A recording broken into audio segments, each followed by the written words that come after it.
Welcome to cooking with future chef. வாங்க இன்னைக்கு நம்ம வெந்தயக்களி எப்படி செய்கிறதுன்றதை பார்க்கலாம். அதுக்கு ஃபஸ்ட்டு அடுப்பை பற்ற வச்சுக்கலாம்.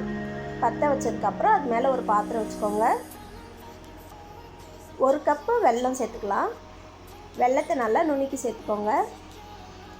இதுக்கு ஒரு முக்கால் சொம்பு தண்ணீர் சேர்த்துக்கோங்க. இந்த வெல்லம் வந்து நல்லா கரைஞ்சி வரணும். நமக்கு பாகு பதம்லாம் வேண்டாம், சும்மா கரைஞ்சா போதும். நல்லா கிளறி விட்டுக்கோங்க.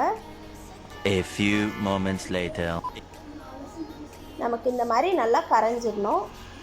கரைஞ்சதுக்கப்புறம் இதை வடிகட்டி எடுத்து மறுபடியும் அந்த பாத்திரத்தில் ஊற்றிக்கலாம். உங்களுக்கு வெல்லம் க்ளீனாக இருந்துச்சுன்னா வடிகட்ட வேணால் அப்படியே செஞ்சுக்கலாம். இப்போ நம்ம மிக்ஸி பவுல் எடுத்துருக்கோம். அதில் ஒரு ஏலக்காய் சேர்த்துக்கோங்க. நான் வந்து 2 ஸ்பூன் வெந்தயம், 1/4 கப்பு அரிசி சேர்த்துருக்கேன். அதை நல்லா ஒரு 2 மணி நேரம் ஊற வச்சுட்டு இந்த மாதிரி மிக்சியில் போட்டு அரைச்சிக்கோங்க. நல்லா நைஸாக அரைச்சிக்கோங்க.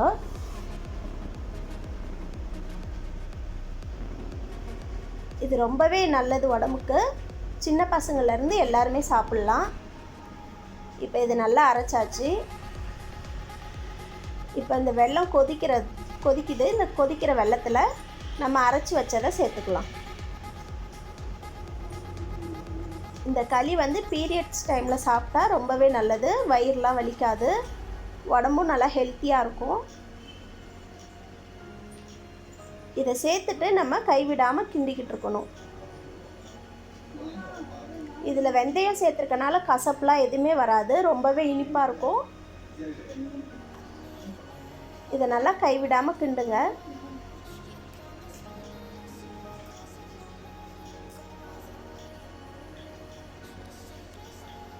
இது வந்து மாதத்தில் 2 தடவை சாப்பிட்டாலே நம்ம உடம்பு ஆரோக்கியமாக இருக்கும்.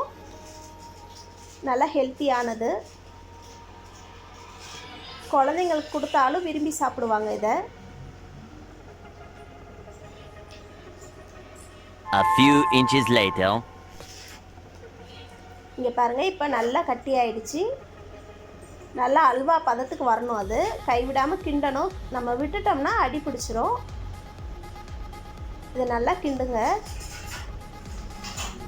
இப்போ பாருங்கள், நல்லா ரெடி ஆகிடுச்சு. இந்த டைமில் நம்ம 1/2 முடி தேங்காய் வந்து துருவி போட்டுக்கலாம். துருவி போட்டு அதோட சேர்த்து நல்லா கிண்டிக்கலாம். 3:28 AM. இப்போ பாருங்கள், இது ரெடி ஆகிடுச்சு. இப்போ நம்ம அடுப்புலேருந்து இறக்கிடலாம்.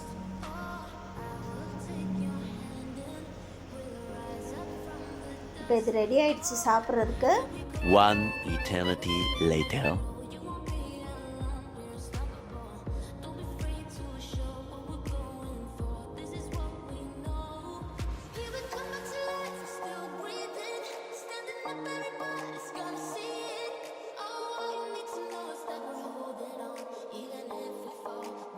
நம்ம சேனலை லைக் பண்ணுங்கள், கமெண்ட் பண்ணுங்கள், ஷேர் பண்ணுங்கள். மறக்காமல் சப்ஸ்கிரைப் பண்ணுங்கள். பக்கத்தில் இருக்க பெல் பட்டனை கிளிக் பண்ணுங்கள். தேங்க்யூ.